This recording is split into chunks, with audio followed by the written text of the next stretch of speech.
with new topic, depression. Depression depression depression. कुछ दिनों से हम यूँ कह लो कि कुछ समय से हम ये जो डिप्रेशन शब्द है इसको सुनते हुए आ रहे हैं, और इस डिप्रेशन शब्द को इतना हाईलाइट किया गया है कि छोटे छोटे बच्चे भी जो होते हैं ना, उनको भी थोड़ा सा अगर आप स्कूल में टीचर या घर पे पेरेंट्स ज़रा सा भी कुछ बोल देते हैं, तो बहुत सारे लोगों को मैंने ये बोलते हुए सुना है कि हमारा बच्चा तो नहीं बाबा, इसको ऐसे मत बोलिएगा, ये तो डिप्रेशन में चला जाता है। अरे depression, what you mean by depression? क्या उस छोटे से बच्चे को डिप्रेशन की स्पेलिंग्स आती हैं? क्या उस बच्चे को ये पता है कि डिप्रेशन शब्द क्या होता है? कोई नहीं। और शायद हम में से बहुत सारे लोग इस शब्द का जो असली मीनिंग है वो नहीं समझते हैं। हमने सिर्फ दूसरों से, एक दूसरे से सुन लिया डिप्रेशन डिप्रेशन, वो डिप्रेशन में चला गया, अरे वो डिप्रेशन में चला गया, उसने डिप्रेशन में ऐसा कर लिया, वो तो डिप्रेशन में चल रहा है। एंड आप डिप्रेशन के लिए मेडिसिन खा रहे हैं, आपका मेडिकल ट्रीटमेंट चल रहा है। What you mean by treatment? What you mean by depression? Nothing is depression. अगर आप अपने माइंड को, अगर आप अपने आप को अलग अलग कामों में, अलग अलग चीज़ों में इन्वॉल्व रखते हो, तो मुझे नहीं लगता कि आपके पास इतना टाइम बचता कि आप डिप्रेशन जैसी चीज़ के बारे में सोच सकते हो। ये डिप्रेशन जैसी चीज़ें तब आती हैं हमारे दिमाग में जब हमारे पास करने के लिए कुछ नहीं होता है।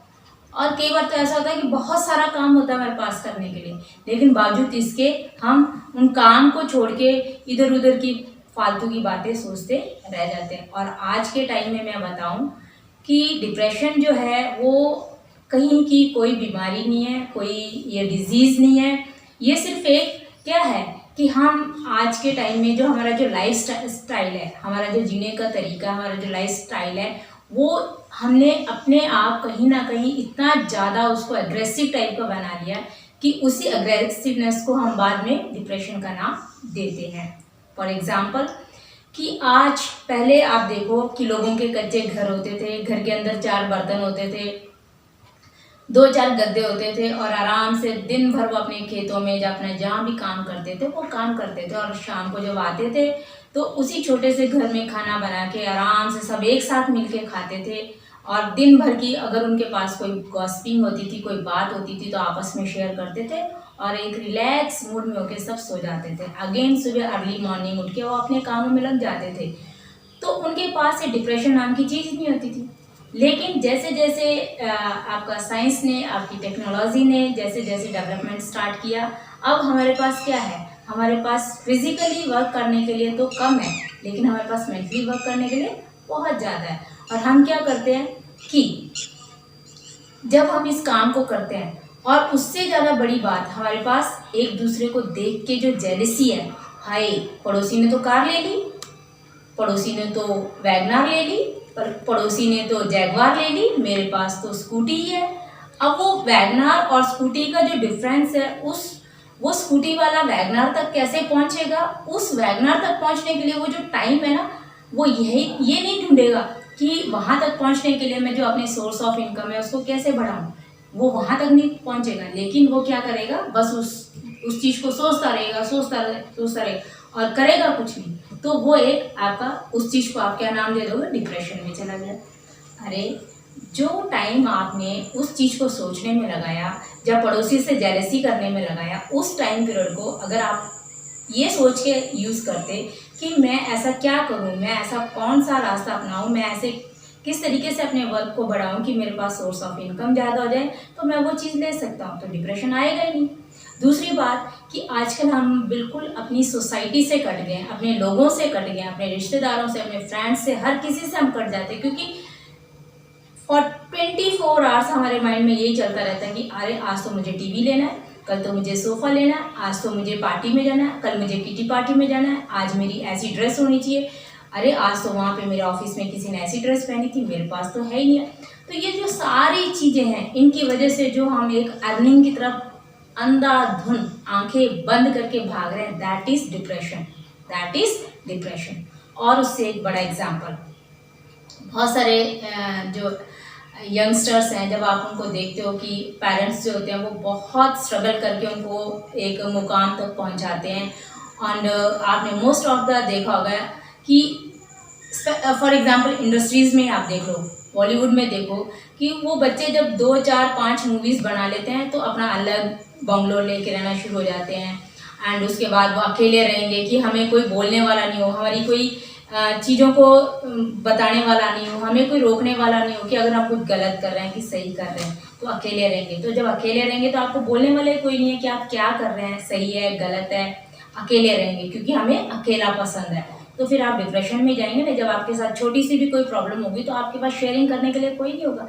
लेकिन मैं ये मानती हूँ कि अगर हम अपनी लाइफ को थोड़ा सा मोल्ड कर लें, जैसे पहले लोग थे, सुबह शाम उठते बैठते 4 लोगों के बीच में बैठते थे, अपनी लाइफ को थोड़ा सा ईजी करिए, अपनी लाइफ को थोड़ा सा एक रिलैक्स दीजिए कि नहीं मुझे 6 घंटे काम करना है तो 2 घंटे मेरी फैमिली के हैं, 2 घंटे मेरे फ्रेंड्स के हैं, 2 घंटे बैठ के मुझे खुद को पूरा दिन ये सोचना है कि मैं पूरे दिन से सुबह से लेके शाम तक क्या कर रहा हूँ।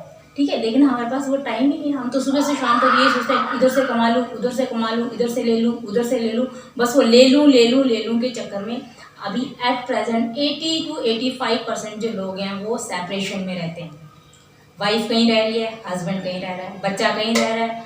अगर वाइफ और बच्चा एक साथ है तो हस्बैंड अलग होगा, हस्बैंड और बच्चा एक साथ है तो वाइफ अलग होगी, और फिर पैसा कमाने में लगे हुए हैं। और इस सिस्टम से क्या होता है कि अगर बच्चा जो है वो अगर अपनी मदर के साथ है तो उसको फादर का साथ नहीं मिल पाता है, अगर फादर के साथ है तो मदर का साथ नहीं मिल पाता है। और एक टाइम ऐसा आता है कि जब वो बच्चा इसी माहौल के अंदर बढ़ते जब वो अपने करियर को स्टैंड करेगा, उस टाइम जब हम बुढ़ापे में जाके बोलेंगे कि हमारा बच्चा तो हमें टाइम ही नहीं दे रहा। अरे वो टाइम देगा कहाँ से? हमने उसको सिखाया ही तो नहीं, हमने उसको टाइम देना सिखाया ही नहीं, क्योंकि हमने शुरू से उसके साथ वही माहौल रखा ना। तो अब उसकी लाइफ में भी वही प्रॉब्लम्स आएंगी और अगेन वही रिपीटिशन उसकी लाइफ में भी चलता रहेगा। इसलिए dear parents, dear teachers, dear society members, dear community members, dear all and everyone, मैं आपसे सबसे यही बोलती हूँ कि एक दूसरे को टाइम दीजिए, एक दूसरे की फीलिंग्स को शेयर करिए, अपनी फीलिंग दूसरे के साथ उसकी शेयर कीजिए। क्योंकि अगर वक्त निकल जाता है और कोई हादसा हो जाता है और उसके बाद हम उस टॉपिक को उठाते हैं, तो टॉपिक तो हम 2 दिन, 10 दिन, 15 दिन, 2 महीने, 4 महीने उठा के उसको नाचते रहेंगे, लेकिन उसका रिजल्ट क्या आएगा कि जो चीज़ हमारे हाथ से चली गई हम उसको वापस ला नहीं सकते। इसलिए बेस्ट है कि टाइम रहते एक दूसरे को टाइम दीजिए, एक दूसरे की फीलिंग्स को शेयर कीजिए। और कमाना बहुत अच्छी बात है, लेकिन ज़रूरी नहीं कि हम दूर दूर भाग के कमाएं, हम पास रह के भी कमा सकते हैं, सो दैट कि हम एक दूसरे को टाइम दे सके। और ये जो डिप्रेशन जैसी नई बीमारी जो दुनिया के अंदर एक अपना जो रास्ता बना रही है, अपनी जो एक मंजिल बना रही है, उस मंजिल को हम यहीं पे ख़त्म कर दें, बजाय इसके कि जब वो बीमारी एक खाई का रूप ले ले और फिर हम उसको ख़त्म करने के लिए सोचें। तो आज तो उसकी सिर्फ जड़ निकल रही है डिप्रेशन की, आज ही हम उसको ख़त्म करें और उसको खाई ना बनने दें। Thank you. सोचिए और फिर इसके ऊपर एनालाइज कीजिए। आपको ये वीडियो कैसी लगी, ये टॉपिक आपको कैसा लगा, कमेंट में प्लीज़ बताइए। और आपके आसपास में कोई और टॉपिक्स चल रहे हैं तो प्लीज़ आप मेरे साथ शेयर कर सकते हैं।